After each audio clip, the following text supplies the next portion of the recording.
Mahigit ₱1 milyong halaga ng inihinalang shabu ang nasabat ng Philippine Drug Enforcement Agency sa isang drug pusher sa Albay. Ang suspect pinaniniwala ang dayo lang sa lalawigan. Mula sa Bicol, si Nomer Corporal, una sa balita. Wala kang kakayahan.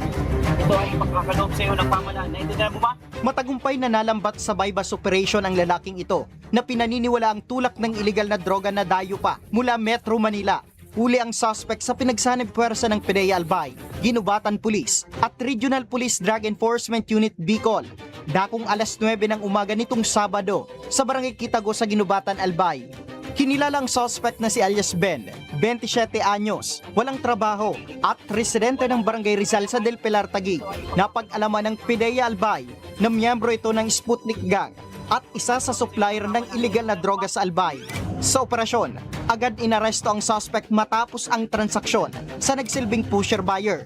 Nabawi sa kanya ang 2 malaking plastic sachet na naglalaman ng umano'y shabu na may tinatayang nagkakalaga ng mahigit 1.3 milyon pesos. Kasunod nito, maigpit ang babala ng PDEA sa mga nagbabalak na magpuslit at magbenta ng iligal na droga sa rehiyon.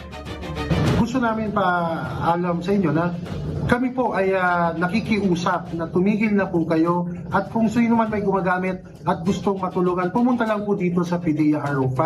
May mga programa po kami na para po matulungan kayo na mabago ang inyong buhay at matulungan din po kayo na mapaganda ang inyong pong future o hindi lang sa inyo or sa mga kapamilya po ninyo kung may alam po ninyo. At kung ayaw nyo rin po tumigil at magbibigay na lang po kami ng babala sa inyo na eventually po mahuhuli at mahuhuli din po kayo. Nasa kustudiya ng PDEA Albay ang drug suspect na naharap sa kasong paglabag sa Section 5 o Sale of Dangerous Drugs ng Republic Act 9165 o Comprehensive Dangerous Drugs Act of 2002. Nauna sa balitang totoo at laging bago, Nomer Corporal.